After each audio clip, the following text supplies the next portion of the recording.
get out of your own head.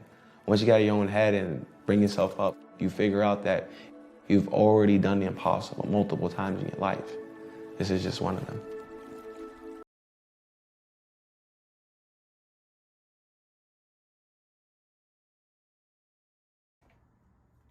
Hello. So today is my 30th birthday. It is December 31st, 2021.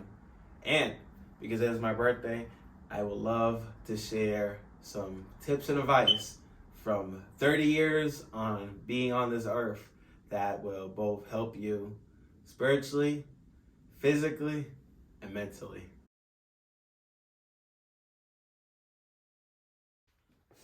Let's talk about the value of having a cause.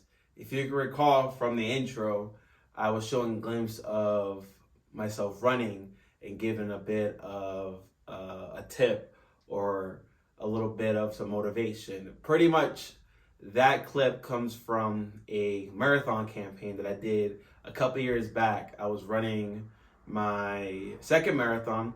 It was my first Boston Marathon, and I was raising $10,000 for domestic violence at Casa Marina. And what I mean by a cause is that cause motivated me to train, to get my body in marathon ready shape, but also it allowed me to connect with a cause of helping those who were affected, both male and females alike, and those who deal with domestic violence on a regular basis, both physical and emotional abuse. And I can relate because at the time when I was running and I was training, I was raising money for that marathon, I was coming off of a very emotionally draining and emotionally abusive relationship. And again, things happen for whatever reason, and we honestly grow from it. But to be in that position and having a cause to take you out of the darkness in a sense and to propel you is so important that we forget that when we have moments of sadness or moments where we feel like we have despair or moments where we feel like we're by ourselves, having a cause or a community to fall back on is very important. And it reminds you, one, that you're human, and two, you belong on this earth to do something amazing. It's just figuring out what that is and tying it to something that matters most to you.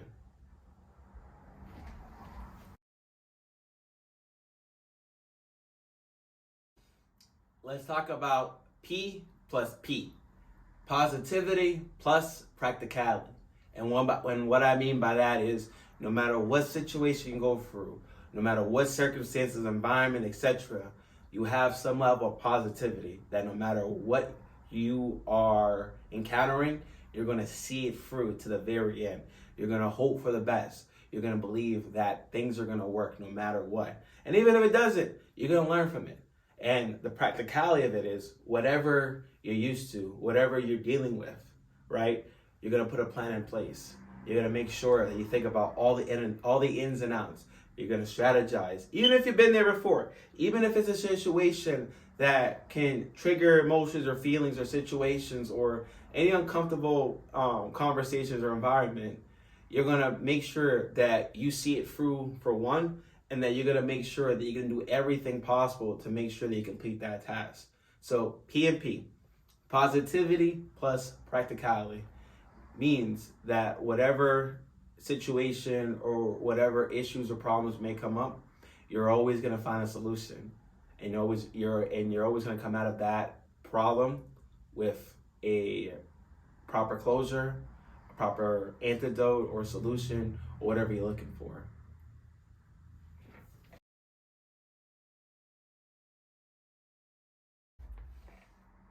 Let's talk about sustainable health. And what I mean by that, because health is usually subjective, it all depends on what good health means to you. But what I mean by sustainable health is you don't have to wait till you're older to get healthy or wait for a bad situation or bad news from a doctor to change your life for the better. Sustainable health is being healthy enough where you can enjoy life to the fullest.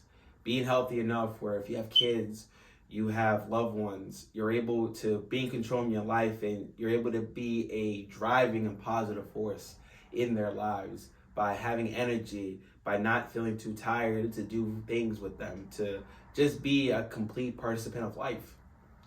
Sustainable life means that even when life wants to bring you down, a bad day, crazy coworkers, projects, responsibilities, obligations, you name it. Sustainable health means that whatever situation comes on your way, you will have the mental and physical fortitude to stand up, to rise, to show up, and to basically make anything work.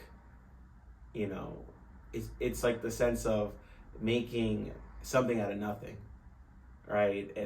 And just being completely present. And honestly, achieving sustainable health can be doing the things that you love most to do, whether it's dancing, gymnastics, kickboxing, weightlifting, and just making whatever that is, or even running, making whatever that is and complement and make it a part of the lifestyle you want to build, right? Physical activity doesn't have to be daunting or boring.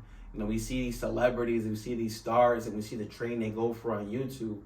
That doesn't mean that what they have to do is boring or excessive, right? They do what they have to do based off the trade-offs and the conversation they talk with their teams and what makes the most sense for the role they're playing or the goal or the achievements they want to get. But for the everyday folks like you and I, we have to find what makes us happy, what completes us, and what gives us the most joy to live life and to maneuver and to just be wholesome physically, mentally, spiritually. And that starts with sustainable health by not having anything to impede our well-being or stop us from moving and thriving and enjoying life and just making the mess out of what we want.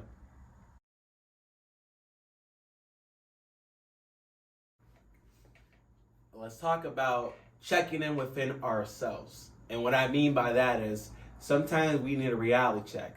We got to check in. Sometimes we let life get the better of us. We may be working too much. We may be doing too much. We may be just completely oblivious to everything. And what I mean by that is burnout is real. Sometimes we get caught up in work and trying to be a good friend, a good partner, a good lover, a good sibling, etc., or a good son or daughter, that we forget that we need our own time. We need our own solitude. We need that moment to recharge our batteries, not for selfish reasons, but just so that way we can feel like ourselves again.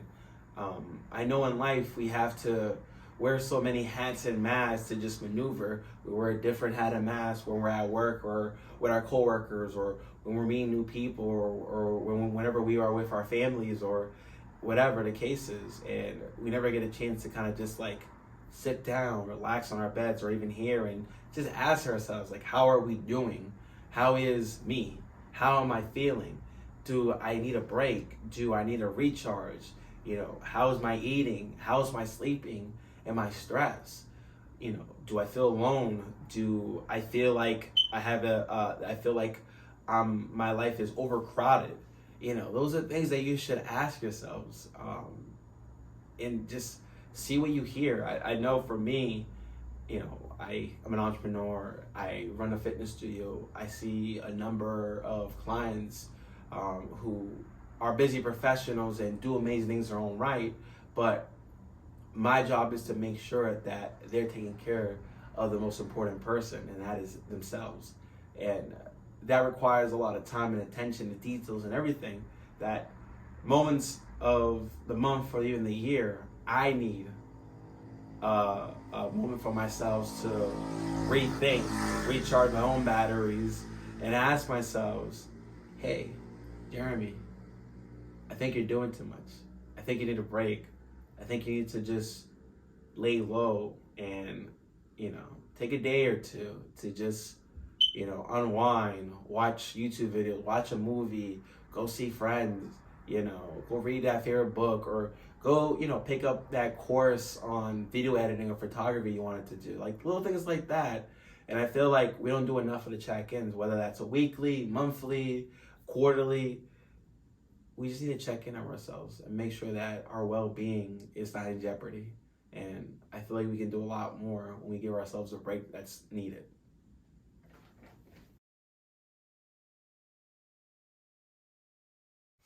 Let's talk about doing what's best for you. And what I mean by that is not in a very cliche or like in a selfish way, like do what you want, but doing what's best for you is always staying in control of yourself, your situation, your life, your friends, whoever, and always knowing what's going on and making sure that you're always putting yourself in a win-win situation. And not in a very egotistical way, but in a sense that you're living your life on your terms. You're not worrying what anybody has to say about you. You're following your goals, your dreams. You're including those who value you, who you trust, who you care about into your life, into your cause, into your purpose, who lift you, who make you better, who push you, right? All that adds to you continually doing what's best for you by knowing and deciding and not getting confused by anything else other than that. I feel like we care so much about what other people are doing, what they're up to on social media. It's like most people have this a bit of a disillusion of what people are doing or what they could be doing. And it's like, I may tell you, hey, do this for your life, but it may not necessarily be to your best benefit. It may not be the best piece of advice at all, or even if the intention as well. More or less, it's like you live the life that you want to live. You do what you want, whatever that may be, and not worrying or caring what anybody has to say, not worrying in the back of your head if you may offend people or you may feel like you're doing the worst possible thing. No, because at the end of the day, it's like you are living and building and continue to refine and continuing to thrive and continue to build the life you wanna build for yourself. The journey, the process, the progress. No one sees all that. No one sees that hard work. No one knows what you have to do day in and day out. So at the end of the day, it's like, remember that you are your own person. You are your own blessing.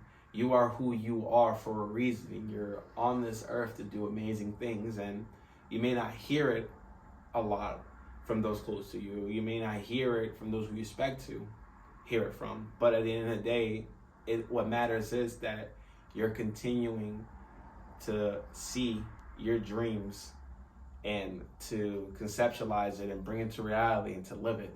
So at the end of the day, remember that you are always in control of the life you're building and that no one's going to take it from you. Obviously, there will be some detours. We're going to get hit by life and we're going to have to adjust and be flexible. But we power through and we maneuver through any situation to be in control of what's ahead.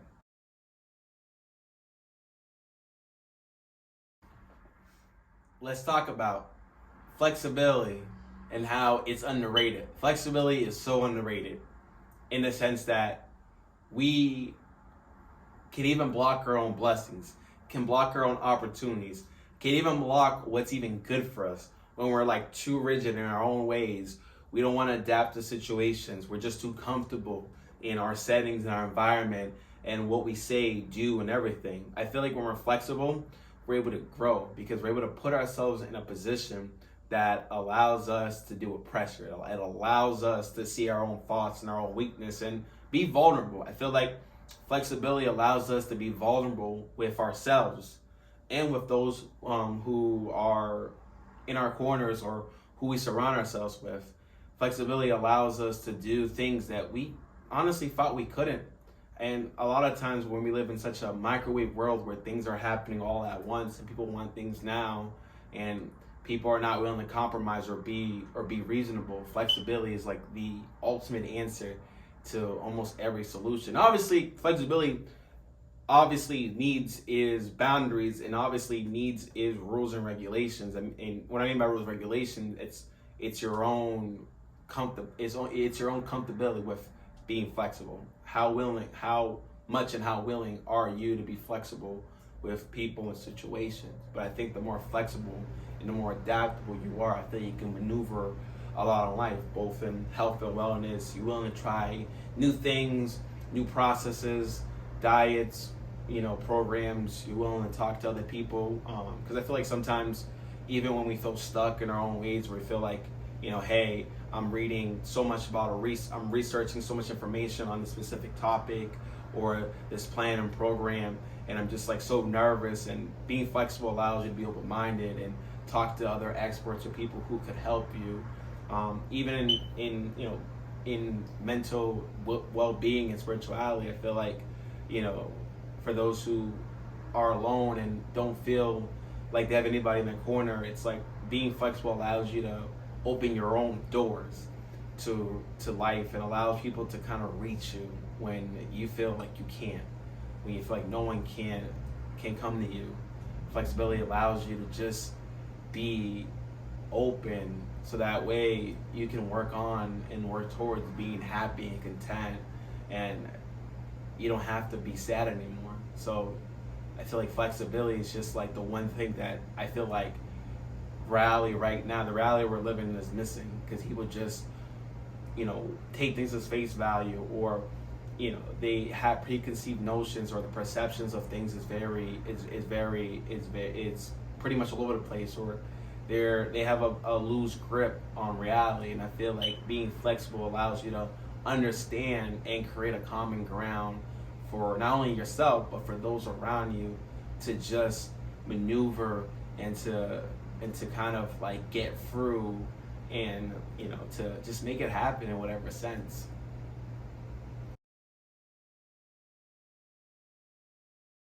Let's talk about the effects and values of saying no.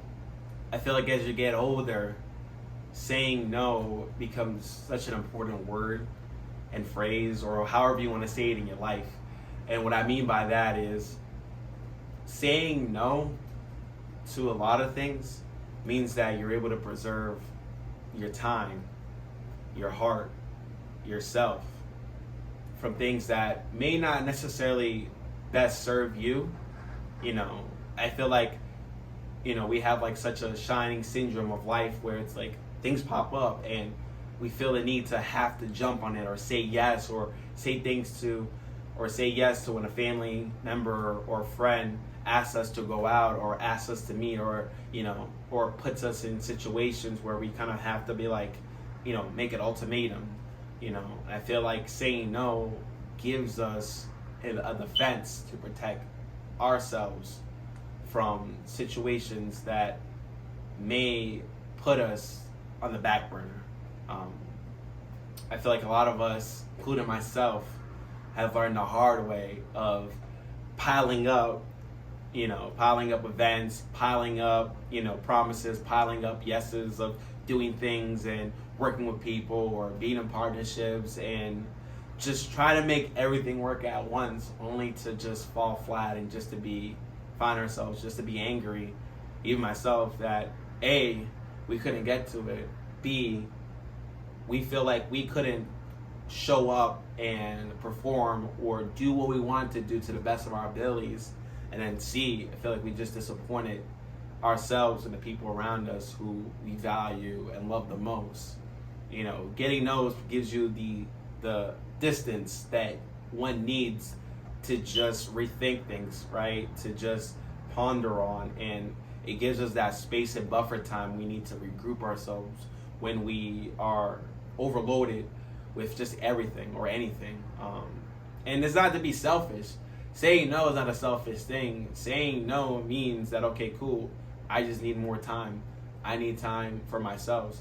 I need time to get things in order. I need time to just live my life and be a human being.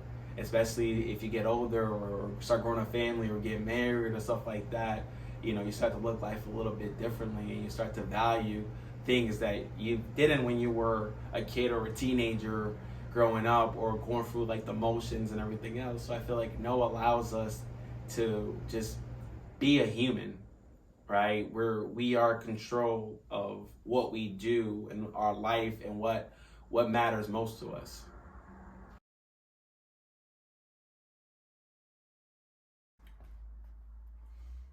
Let's talk about having a deep desire to live for. And what I mean for that is have something truly, truly, truly, truly inspiring, cherishable, something that wakes you up every day and gives you a reason to continue living. Let me tell you a story in my own experience. 10 days before my 21st birthday, I found out from my mom that my dad developed level 4 kidney failure, to the point that he only had probably, less than 6 months to live if action wasn't taken. And the options at the time was, if he couldn't find a donor or someone to donate a kidney to him, or finding a relative who shared his blood type, his chances of living were very slim to none. So here I am. I'm finishing up probably my first year of college. I'm a freshman. And my mom is telling myself, my twin brother, that, your father is dying, and, we're looking at all the options. He's been sick for some time. He's been feeling under the weather, and, things run in my family, high blood pressure and everything of that nature. But this was different. My dad was the breadwinner, the workaholic, and to hear my mom plead and cry and asking, their sons to help. Like, I'm one out of 5. I have 2 older brothers. One passed a couple of years back, but I had 2 older brothers who were autistic. I'm a twin and I'm a younger sister. And, at the time, I was 21. My sister was still young. She was 10, going on to 11, and my mom was like, I still need your father. I need your father in my life to help raise your sister and everything else. And my parents had gone for a lot, so everything that they'd done to raise myself and my siblings, they worked for it, and they sacrificed a lot of time, a lot of effort just to get us through in life. But when my mom told me in tears that she needed help, it was like an automatic alarm. It was like, no, I'm gonna do it. I'm gonna be the one to step up and to help the person who gave me life, and to make sure that you have your husband who you love to be there and to support you until all your kids make it. So, and at the time too, my brother also wanted to also be a champion and also help in that process. We both took a test to see if one of us was the most compatible. To see when you go through a organ donation process, you go through a lot of testing, a lot of process, a lot of people and everything else to kind of determine if you're the most compatible. So we took our test in January, and Jordan, my twin brother, was 99.9%. Guess where I was at? I was 100%. So, and at the time, Jordan had a little girl that he was raising, and it was unfair to make him make that decision, to basically put himself out and sacrifice, the time and effort to do that. So I was like, hey, I'm young, even though we're the same age. I have no obligations, I'm starting college, I'm relatively healthy, I take care of myself to the best of ability. This is me at 20. Let me do it. I'll bounce back. The doctors are saying that, we can live without a kidney anyway. So let's make that. So I'll make that decision. So I told myself, okay, during these next 6 months, it was January, right? I got the decision in January. We set the surgery, and the doctor at the time who could be available for it was for July 31st, and this was 2013. So July 31st, 2013 was the date and time for the kidney donation surgery to happen. There was no turning back. So it was 6 months. I was training myself like relentlessly, mind you, balancing school, balancing jobs, and everything else to just be the best candidate for my father, to be the best, healthiest, strongest, whatever. So that way, when I gave my kidney to my father, he would be in the best possible position to just enjoy his second chance at life. So during that time, just that having that deep desire to care for somebody, to love for someone, it motivated me. It gave me a sense of purpose to see things through and to just continue bettering myself, improving myself, and waking up with a purpose. That, okay, cool. I woke up and I was like, okay, I'm gonna go to school.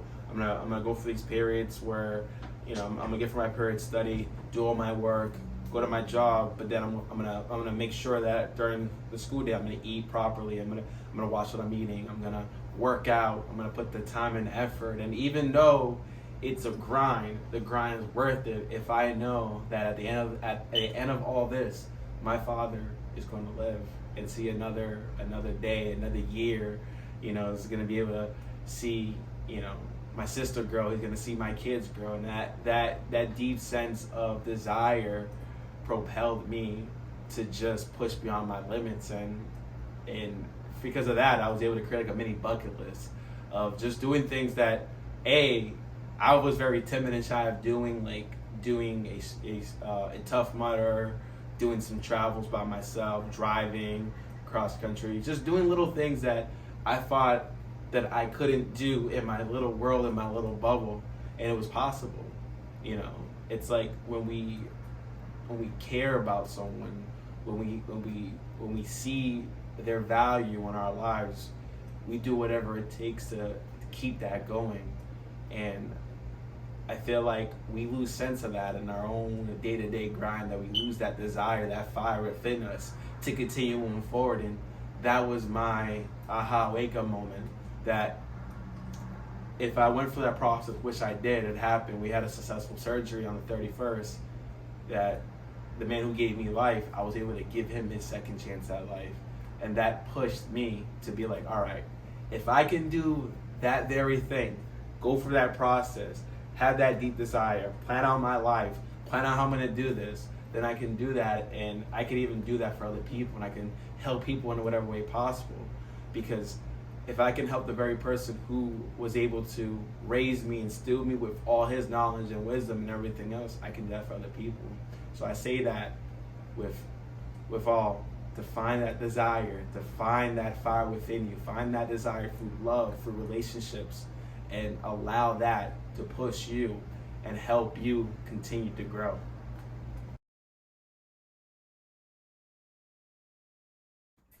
Honestly, I want to say thank you for taking the time to watch this video. These are probably one of the most important lessons that I want to say and give to others, in the hopes of it helping you and helping you become the person you are meant to be, or helping you thrive in what's important to you.